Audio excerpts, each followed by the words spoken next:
सुदेश जी से बोले इस बार सारा वोट आपको देंगे आंसू को, लेकिन शर्त है आप चौधरी जी से और मौसी जी से इस्तीफा दिलाइए। हमारे जो भी नेता आएंगे आपके बीच से आएंगे, आपकी राय शुमारी से आएंगे, आपकी रजामंदी से आएंगे। उसके बाद हम लोग घोषणा करेंगे कि रामगढ़ का प्रत्याशी ये है, बड़का गांव का प्रत्याशी ये है और मांडू का प्रत्याशी ये है। और कांग्रेस की बात करेंगे तो देखिए बगल में नियोजन नीति, सुबोध कांत की बेटी कौन है भाई, आ गई ना, 4.5 लाख वोट ले आई ना, नेता बन गई ना। ये है नियोजन नीति नेताओं की। आइए आंसू की बात कीजिए, संसद जी सांसद, पत्नी जी बन गई विधायक, बन गई ना नियोजन नीति। हेमंत जी की बात कीजिए, मुख्यमंत्री भाभी विधायक गांडे से बन गई ना नियोजन नीति। देखिए नेता का चुनाव जीतने में कभी रोल नहीं होता है। न संजय जी हर एक बूथ में गए हैं, न जयराम मातो हर एक बूथ में गए हैं। चुनाव जीतने का काम कार्यकर्ता करते हैं, केडर करते हैं। यानी यहाँ आप सभी कार्यकर्ता हैं, ये कोई जनसभा नहीं है, ये कार्यकर्ता सम्मेलन है। इसलिए मैं आपसे कहना चाहूंगा, मैंने बचपन में एक फॉर्मूला एक इंग्लैंड के कोच से पढ़ा था। उन्होंने कहा था कि किसी भी चीज को आपको जीतना है, क्योंकि वो क्रिकेट टीम के लिए कह रहे थे। लेकिन आज हम चुनाव के संबंध में कहेंगे कि अगर जीतना है तो आपको 3D का फॉर्मूला के साथ चलना होगा। पहला डी से होता है डिटर्मिनेशन। डिटर्मिनेशन को हम लोग हिंदी में बोलते हैं इरादा। इरादा यानी अपने मन में ठानना कि हाँ हमने मन में ठान लिया है कि रामगढ़ विधानसभा से जेपी केसज को जिताएंगे तो जिताएंगे, मांडू विधानसभा से फलाना को उसके लिए मेहनत करेंगे तो करेंगे। ये होता है डिटर्मिनेशन यानी इरादा जो हम मन में ठानते हैं। दूसरा डी से होता है डेडिकेशन। डेडिकेशन का मतलब होता है समर्पण। समर्पण का मतलब होता है कि आज बारिश हो रही है लेकिन लोग इंतजार कर रहे हैं, आप फिर भी भीगते भीगते या फिर बारिश की चुनौती को स्वीकार करते करते कार्यक्रम में जाते हैं। इसको समर्पण कहते हैं, डेडिकेशन कहते हैं। और आप जो भी इस कमरे में बैठे हैं ना, यहाँ डिटर्मिनेशन भी दिख रहा है कि आप संकल्प लेके आए हैं कि जब तक जयराम बाबू अपना भाषण खत्म नहीं करेंगे हम लोग घर नहीं जाएंगे। आप डेडिकेशन में भी बैठे हैं, आपकी ओर एक भी पंखा नहीं है, आप पंखे को घुमा रहे हैं लेकिन फिर भी बैठे हैं। इसे डेडिकेशन कहते हैं। लेकिन एक चीज की कमी है जिसे लास्ट में डिसिप्लिन कहते हैं। डिटर्मिनेशन साफ साफ दिख रहा है, आगे भी दिख रहा है, पीछे भी दिख रहा है, बाहर बैठे उनमें भी दिख रहा है, डेडिकेशन भी दिख रहा है। थोड़ा डिसिप्लिन नहीं दिख रहा है। हो सकता है हम में भी नहीं दिख रहा हो। हम ये नहीं कह रहे हैं कि हम मोदी जी की तरह थोड़ी कह रहे हैं कि हम कोई अवतार लेके आए हैं, इसी मिट्टी से आए हैं।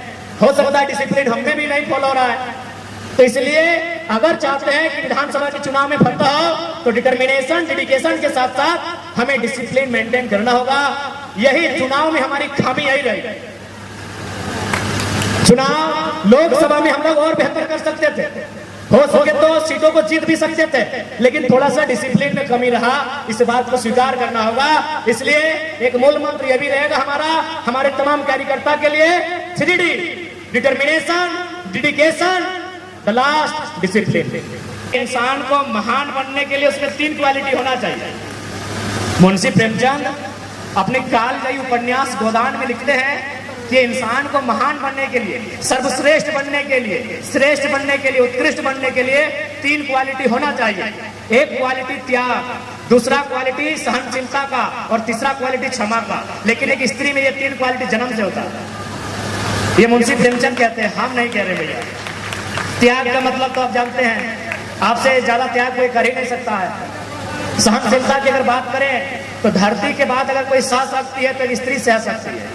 और क्षमा की बात करें तो हमें लगता है एक जीवन काल में एक स्त्री जितने लोगों को माफ करती है, अगर पुरुष लोग होता तो रोज नया महाभारत होगा। अगर स्त्री लोग चाहेगी ना महाभारत करना तो रोज होगा, लेकिन वो माफ कर देती है। इसलिए हम चाहते हैं, आपकी जिम्मेवारी ज्यादा है और आप नो डाउट उस जिम्मेवारी को बड़े अच्छे तरीके से निभाएंगे।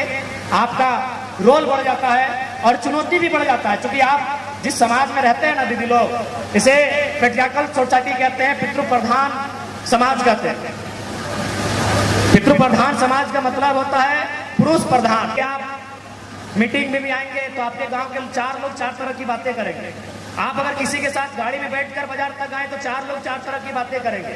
आप अगर 2-4 लोगों से घुलेंगे मिलेंगे फिर भी 4 लोग 4 तरह की बात करेंगे। इसीलिए मैंने कहा आपका जो चुनौती है वो 2 गुना है, लेकिन हमें पूर्ण विश्वास है आज के दौर में आप अपने आप को स्थापित करेंगे। चूंकि 21वीं सदी है, ये नारी सशक्तिकरण का दौर है और हम लोग चाहेंगे कि आप लोग अगुवाई करें। अगुवाई केवल कार्यकर्ता के रूप में और जिला पदाधिकारी के रूप में नहीं, हम लोग प्रयास करेंगे कि विधानसभा का जो चुनाव होगा हमारी पार्टी ओर से जब प्रत्याशियों की सूची जारी हो, आपकी भूमिका भी पीछे नहीं रहे।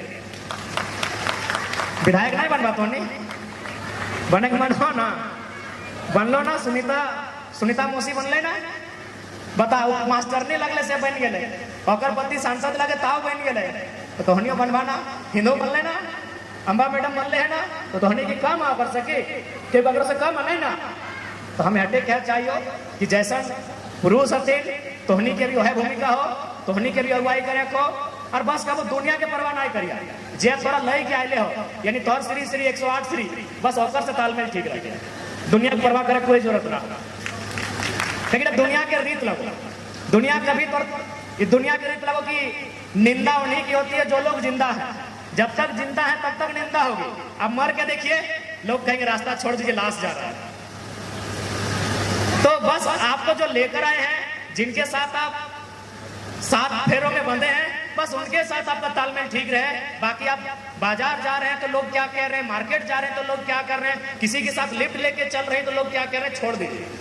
ये दुनिया उस दिन बहुत अच्छी हो जाएगी जब आप छोड़ के जाएंगे। क्या बोलेंगे पता है, बेचारी जैसने हमें बढ़िए हमें, यही बोलेंगे।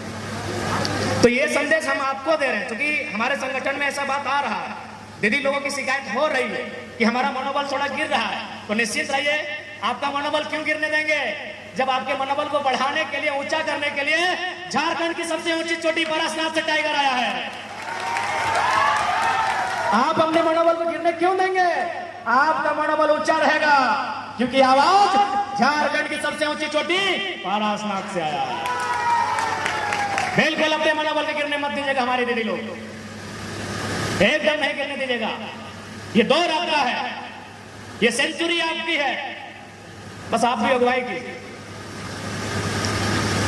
और साथ ही साथ अपने तमाम साथियों से, तमाम कार्यकर्ता बंधुओं से भी यही कहना चाहेंगे कि आगामी विधानसभा का चुनाव, उसकी तैयारी आज से ही, इसी क्षण से आप कर लीजिए, क्योंकि हमारे लिए समय नहीं है, उनके लिए समय होगा, क्योंकि उनके पास बड़ी बड़ी अटैचियां हैं, उनके पास बड़े बड़े लोग हैं, हमारे पास जो भी हैं आप हैं।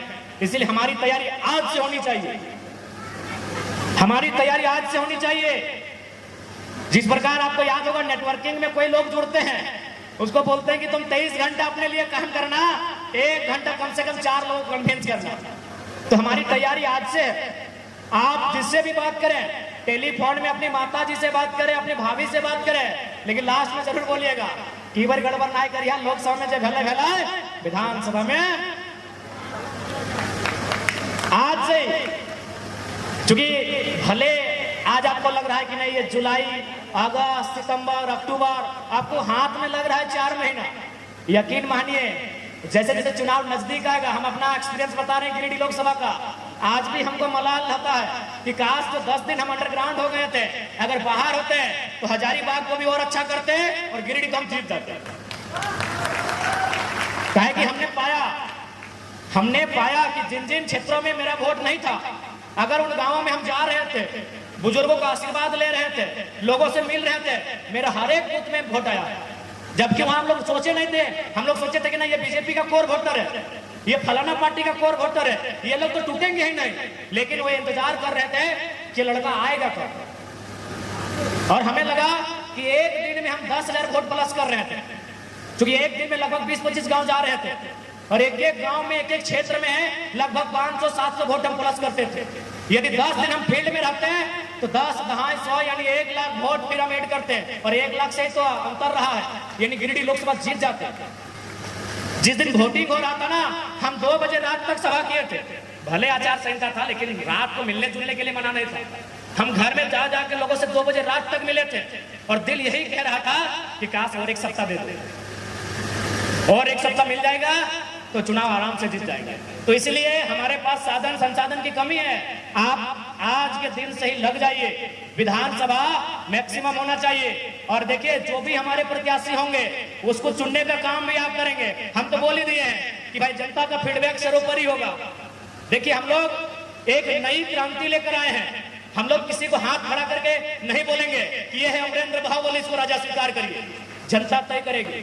हम तो पहली बार एक जिस प्रकार चूंकि हमेशा जो परीक्षा में भाग लेने वाले नौजवान शिकायत करते हैं कि चपरासी बनने के लिए परीक्षा देना पड़ता है, और जो लोग मेडिकल का स्पेलिंग नहीं जानते हैं स्वास्थ्य मंत्री बन जाते हैं। तो हमने एक प्रयास किया है, हम लोग एप्लीकेशन लेंगे, एक पैटर्न में ढालेंगे, अपने प्रत्याशी को बाकायदा इंटरव्यू में भी लेके जाएंगे, उनसे सवाल जवाब भी होगा। तो इसलिए हमारे जो भी नेता आएंगे आपके बीच से आएंगे, आपकी राय शुमारी से आएंगे, आपकी रजामंदी से आएंगे। उसके बाद हम लोग घोषणा करेंगे कि रामगढ़ का प्रत्याशी ये है, बड़का गांव का प्रत्याशी ये है, और मांडू का प्रत्याशी ये है। और ध्यान रहे, उस समय फिर पीछे मत चले जाइएगा।